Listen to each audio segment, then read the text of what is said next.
बिस्मिल्लाहिर्रहमानिर्रहीम। नाजरीन, आज हम आपको हमारे प्यारे नबी हज़रत मोहम्मद मुस्तफ़ा सल्लल्लाहु अलैहि वालैहि वसहाबिहि वसल्लम की नमाज के बारे में मालूमात देंगे। और आप सल्लल्लाहु अलैहि वालैहि वसल्लम ने फरमाया, सजदे में जो शख्स आंखें बंद कर लेता है उसके बारे में क्या हुक्म फरमाया है, और सजदे में आंखें बंद करना कैसा है, नमाज के दौरान सजदे में आंखें बंद करने वालों के साथ क्या होगा। नाजरीन, क्या नमाज में आंखें बंद करना दुरुस्त है या नहीं, और किन हालात में आंखें बंद करने की इजाज़त दी गई है, और जो लोग नमाज के दौरान सजदे में आंखें बंद कर लेते हैं उनके साथ क्या होता है। उलमाए किराम ने इस हवाले से क्या दलाइल पेश किए हैं। नाजरीन, दीन इस्लाम का दूसरा सतून नमाज है। कुरान पाक में जगह जगह ईमान के बाद सबसे ज्यादा जिक्र नमाज कायम करने का हुक्म है। नमाज बंदे को अपने रब के इतना करीब कर देती है, इतना कुर्बत किसी भी दूसरे अमल के जरिए और किसी भी दूसरी हालत में हासिल नहीं हो सकती। नमाज कायम करने की बदौलत ही मुसलमान अल्लाह की याद, उसका कुर्ब, उसकी हजूरी और उसकी हम कलामी जैसी नेमतों से फैज याब होता है। और जो सजदा नमाज में किया जाता है, ये ऐसी हालत होती है कि इंसान अपना माथा, अपनी पिशानी, जो कि इंसानी जिस्म का सबसे मोतबर हिस्सा है, अल्लाह के हजूर में अपना माथा, अपनी पिशानी जमीन पर लगा देता है। अपनी पिशानी को जमीन पर क्यों लगाता है? इसलिए कि वो ज़हर करता है कि मेरी ये मोतबर पेशानी अल्लाह के हुक्म के आगे ज़ेर हो चुकी है। ये मेरे रब का हुक्म था कि अपनी पिशानी को सजदे में जमीन पर लगाओ। या अल्लाह, मैंने तेरे हुक्म की तामील की, मैं अकड़ा नहीं, मैं अतराया नहीं, मैंने अपने जिस्म का मोतबर हिस्सा तेरे हुक्म की खातिर झुका दिया है।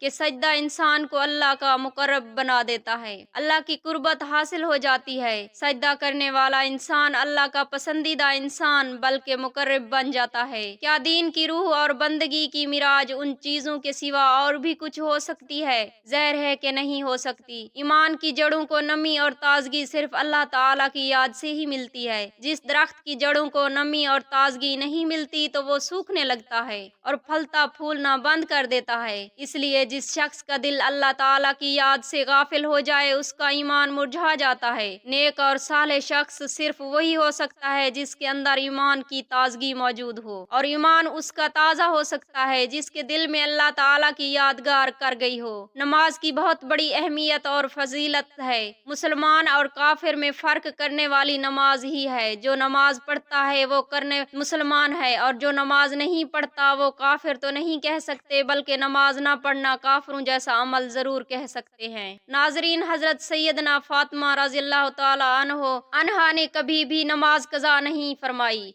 एक मर्तबा रसूल खुदा सल्लल्लाहु अलैहि वसल्लम अपनी बेटी हजरत सैयदना फातिमा ज़हरा रज़ियल्लाहु ताला अन्हा के घर तशरीफ लाए। फातिमा ज़हरा रज़ियल्लाहु ताला अन्हा नमाज पढ़ रही थी। सजदे से दोबारा खड़ी होने लगी तो आप गिर पड़ी, फिर खड़ी होने लगी, हत्ता के 5 मर्तबा खड़ी होने की कोशिश की, दोबारा गिर पड़ी। नमाज के बाद रसूल खुदा सल्लल्लाहु अलैहि वसल्लम ने अपने जिगर गोशा बेटी से पूछा, बेटी क्या बात है? अर्ज किया, या रसूलल्लाह सल्लल्लाहु अलैहि वसल्लम, आपकी बेटी का 5वें दिन से फाका है। सैयदना हजरत फातिमा ज़हरा रज़ियल्लाहु ताला अन्हा, जो जन्नत की सारी औरतों की सरदार हैं, उनका ये हाल है। अपनी बेटियों बहनों को हजरत फातिमा ज़हरा रज़ियल्लाहु ताला अन्हा, हजरत ज़ैनब रज़ियल्लाहु ताला अन्हा के किस्से सुनाया करो, ताकि उनका नमाज पर यकीन पैदा हो जाए। जरा गौर से सुनना और याद रखना कि मस्जिदों में जो लाउड स्पीकर लगे हुए हैं हमें पकड़वाएंगे। क़यामत के दिन इनकी वजह से बड़ी पकड़ होगी। इंसान का बड़ा नुकसान होगा। जितनी ज्यादा अजान सुनते हो और मस्जिद में नहीं जाते, इतना ही डबल गुनाह है। सुबह के वक्त हर चीज उठती है, रिंद परिंदे, छोटी मोटी तमाम मखलूकात अल्लाह ताला का नाम लेती है, और हम मुसलमान सोए हुए होते हैं। आधी रात तक गाने बजाने में मशगूल रहते हैं। हदीस पाक में आता है और कुरान में भी है, दरख्तों के पत्ते भी अल्लाह ताला का नाम लेते हैं, पत्थरों के कंकर भी अल्लाह का नाम लेते हैं, जमीन और आसमान के दरमियान में समंदर का कतरा कतरा अल्लाह का नाम लेता है और अल्लाह को याद करता है। अल्लाह के जिक्र से और नमाज जैसे अजीम काम से सिर्फ इंसान ही गाफिल है। नाजरीन, हम आपको नमाज में आंखें बंद करने के हवाले से भी बताएंगे, लेकिन इससे पहले जरूरी है कि रसूल खुदा सल्लल्लाहु अलैहि वसल्लम की नमाज कैसी थी, इस हवाले से बात की जाए, क्योंकि हदीस पाक پاک کا مفہوم ہے کہ تم نماز ویسے ہی ادا کرو جیسے تم نے مجھے ادا کرتے ہوئے دیکھا ہے۔ تو اس لیے ضروری ہے کہ رسول پاک صلی اللہ علیہ وآلہ وسلم کی نماز کی حالت کے بارے میں جاننا چاہیے۔ اللہ کے نبی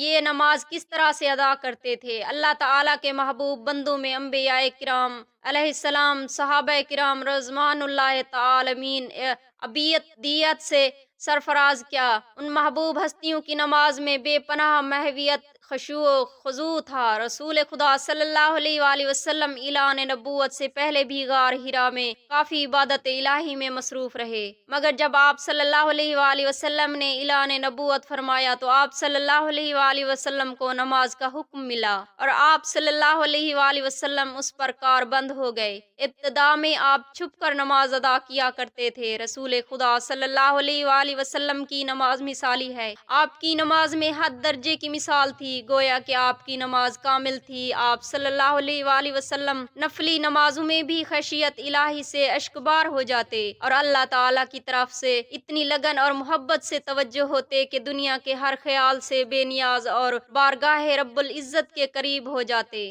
اللہ تعالیٰ کے حضور آپ صلی اللہ علیہ وآلہ وسلم جیسی کامل اور مقبول نماز نہ کوئی پڑھ سکا، نہ کوئی پڑھ سکے گا۔ آپ تہجد پڑھا کرتے تھے اور شروع میں آپ صلی اللہ علیہ وآلہ وسلم پر نماز تہجد فرض تھی۔ اس کے کچھ عرصے کے بعد صبح و شام آپ صلی اللہ علیہ وآلہ وسلم نے 2 رکعتیں نماز پڑھنا شروع کر دی۔ اس کا ذکر قرآن پاک میں یوں ہوا: صبح شام اپنے پروردگار کا نام یاد کیا کرو، رات کے وقت دیر تک اس کو سجدہ کیا کرو، اس کی تسبیح کیا کرو۔ مفسرین کا کہنا ہے کہ رات کو اٹھ کر دیر تک نماز پڑھتے رہو۔ آپ صلی اللہ علیہ وآلہ وسلم کی نماز میں اتنی عاجزی اور خضوع ہوتا ہے کہ اس کی مثال نہیں ملتی۔ حدیث بخاری شریف میں ہے کہ ایک بار ایک شخص نے ام المؤمنین حضرت عائشہ صدیقہ رضی اللہ تعالی عنہا سے درخواست کی کہ حضرت محمد مصطفیٰ صلی اللہ علیہ وآلہ وسلم کی کوئی عجیب بات جو آپ نے دیکھی ہو بیان کیجیے۔ حضرت عائشہ صدیقہ رضی اللہ تعالی عنہا نے فرمایا، رسول خدا صلی اللہ علیہ وآلہ وسلم کی کون سی بات عجیب نہ تھی، سبھی باتیں آپ کی عجیب تھیں۔ چنانچہ ایک شب کا واقعہ ہے کہ رسول خدا صلی اللہ علیہ وآلہ وسلم میرے پاس تشریف لائے اور لیٹ گئے۔ آپ نے فرمایا، مجھے چھوڑ دو، میں اپنے رب کی عبادت کروں گا۔ یہ فرما کر نماز کے لیے کھڑے ہو گئے اور رونا شروع کر دیا، یہاں تک کہ آنسو بہہ کر سینہ مبارک تک آ گئے۔ پھر رکوع کیا، رکوع میں بھی اسی طرح روتے رہے، پھر سجدے میں اسی طرح روتے رہے، سجدے میں سر اٹھایا تو اس وقت بھی روتے رہے، یہاں تک کہ حضرت بلال رضی اللہ تعالی عنہ نے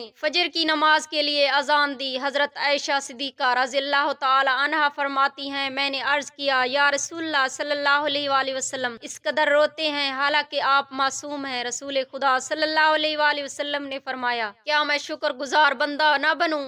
ناظرین، آپ صلی اللہ علیہ وآلہ وسلم نے نماز کے لیے بہت سی تکلیف بھی برداشت کی۔ حدیث بخاری شریف میں ہے کہ ایک دن آپ صلی اللہ علیہ وآلہ وسلم حرم شریف میں نماز پڑھ رہے تھے اور قریش بیٹھے مذاق کر رہے تھے اور ابو جہل نے کہا، کاش اس وقت کوئی جاتا اور اونٹ کی اوجڑی نجاست سمیت اٹھا لاتا اور محمد صلی اللہ علیہ وآلہ وسلم جب سجدے میں جاتے تو وہ ان کی گردن پر ڈال دیتا۔ چنانچہ عقبہ نے ابو جہل کی خواہش کے مطابق ایک بڑے اونٹ کی اوجڑی لا کر آپ صلی اللہ علیہ وآلہ وسلم پر ڈال دی۔ توبہ نعوذ باللہ من ذالک، اور آپ کو سخت تکلیف اٹھانا پڑی۔ مسلم شریف میں حضرت حذیفہ رضی اللہ تعالی عنہ سے مروی ہے کہ ایک رات مجھ کو رسول خدا صلی اللہ علیہ وآلہ وسلم کے ساتھ نماز پڑھنے کا اتفاق ہوا۔ رسول اللہ صلی اللہ علیہ وآلہ وسلم نے سورۃ بقرہ شروع کی، میں نے سمجھا آپ 100 آیاتوں تک پڑھیں گے۔ رسول خدا صلی اللہ علیہ وآلہ وسلم بہت ٹھہر ٹھہر کر نہایت سکون اور اطمینان سے قرأت فرما رہے تھے